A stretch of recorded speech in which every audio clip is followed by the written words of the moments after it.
반갑습니다. 여러분, 프로토 교수입니다. 스포츠 모든 경기를 매일 분석 및 조합 픽 공유 중에 있습니다. 영상에 공개되지 않는 정보들도 정보방에 입장하시면 확인하실 수 있으니 참여를 희망하시는 분들은 영상 하단 고정 링크를 통해서 아무 조건 없이 자유롭게 참여가 가능하니 많은 참여 부탁드리겠습니다. 첫 번째 경기는 바르셀로나 대 소시에다드 한번 살펴보겠습니다. 바르셀로나는 헤타페를 1대0으로 겨우 잡고 1위를 사수할 수 있게 되었습니다. 최근 리그 3경기에서 모두 멀티골을 허용하면서 신승을 거두는 경우가 많아지고 있는 상황인데 해당 팀들의 특징은 모두 수비와 압박에 능합니다. 물론 이전 경기에서는 레반도프스키의 결장이 치명적이었다는 점은 감안해야 하고 안수파티의 컨디션도 그렇게 좋아 보이는 상황은 아니었고 레반도프스키에게 득점의 대부분을 의존하고 있습니다.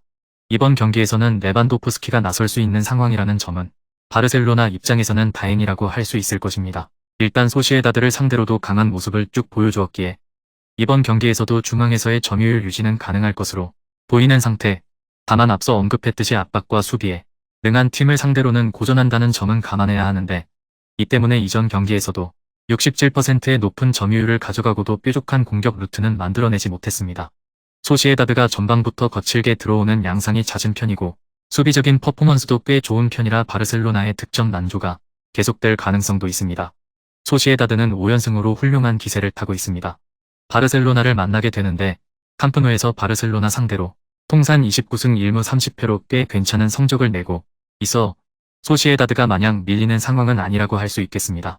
결국 수비를 단단히 하면서 한 골 싸움으로 이어가는 것이 플랜이 될 것으로 보이는데 앞서 언급했듯이 소시에다드의 압박 기조와 성공률은 꽤 좋은 편이라 바르셀로나의 빌드업을 미연에 방지할 전력 자체는 된다고 할 수 있습니다. 레반도프스키가 1대1 마크를 당하는 경우에는 파괴력이 급감하는 경우가 있기는 했지만 이는 챔스에서 미넨 같은 강팀을 만났을 때야 드러나는 단점이었습니다. 바르셀로나가 승리를 거둘 수는 있을 것으로 보입니다. 상대 핵심 중원의 이탈도 상당히 큰 상황이고 올 시즌 리그 내에서 보여주고 있는 수비적인 퍼포먼스는 꽤 좋은 상황입니다. 다만 소시에다드도 직전 리그에서 만난 세 팀처럼 압박과 수비에 능한 팀임을 감안할 필요는 없는데 바르셀로나가 압박에 능한 팀을 상대로는 뾰족한 공격 루트를 찾지 못해 빌드업이 효과를 보지 못하는 경우도 잦았습니다.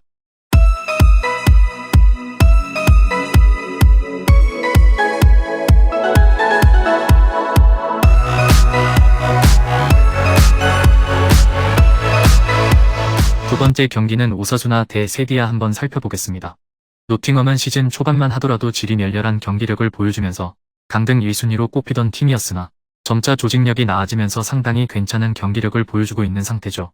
주전으로 나서는 핸더슨은 원 소속팀이 맨유라 이번 경기에서는 출전이 불가능합니다. 때문에 필드 플레이들의 수비적인 퍼포먼스가 상당히 중요할 전망입니다. 일단 맨유와의 전력 차이를 감안하면 노팅엄의 주요 플랜은 역습이 될 전망. 다만 FULL 핏으로 나올 것이 유력한 카세미로의 존재는 상당히 부담스러운데 하위 전력의 팀을 상대로는 개인의 능력만으로 역습을 모두 차단하는 모습을 보여주기도 했기 때문이죠. 맨유는 아스날과의 경기에서 명승부 끝에 2대3으로 석패했습니다. 다음 경기가 하부리그 팀인 레딩과의 경기고 아스날과의 패배 후유증에서 벗어나기 위해서라도 이번 경기에서 전력을 다해야 할 이유는 분명한 상태입니다. 때문에 로테이션 이슈는 크게 생각하지 않아도 될 가능성이 높습니다.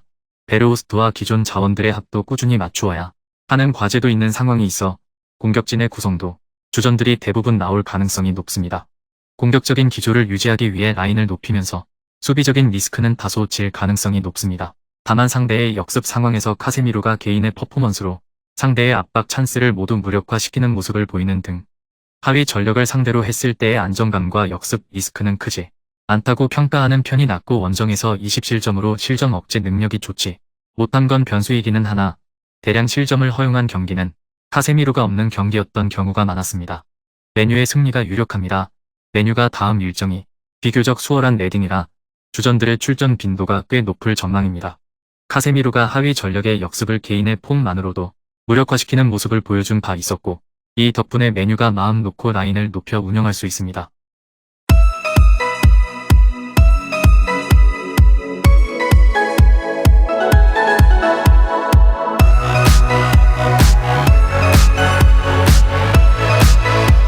마지막 세 번째 경기는 오사수나 대 세비야 한번 살펴보겠습니다.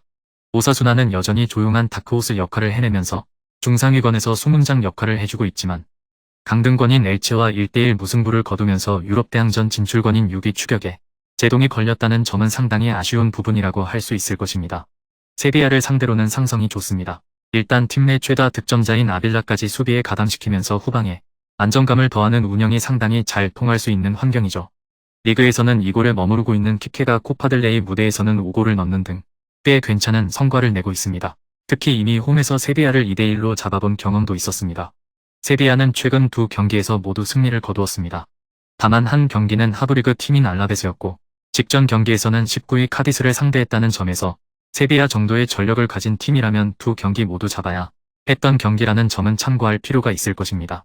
걱정스러운 점은 해당 경기에서 모두 1대0으로 승리를 거두었고 최전방 공격수들이 기록한 골은 없었습니다는 점. 두 골을 모두 중앙 미드필더인 라키티치가 넣었고 이전 경기 골은 PK였습니다. 엔네실이 코파 델레이 무대에서는 득점을 2골 기록하고 있으나 하브리그 팀을 상대로 기록한 골이라 수비가 단단한 오사수나를 상대로는 상당히 고전할 것이 유력한 상태.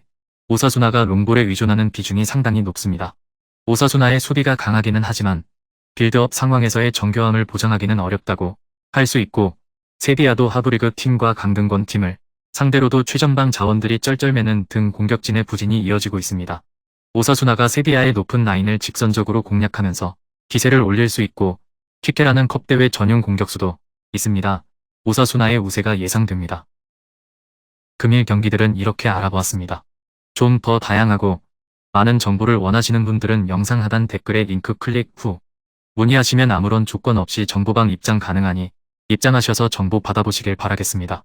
그리고 영상에서 리뷰하지 않은 디테일한 정보와 조합픽은 매일 교수 정보방에서 공유하고 있으니 꼭 참여해보시길 권장드리며 이번 영상은 여기까지 하겠습니다. 시청해주셔서 감사드리며 늘 여러분들의 건승을 기원합니다. 감사합니다.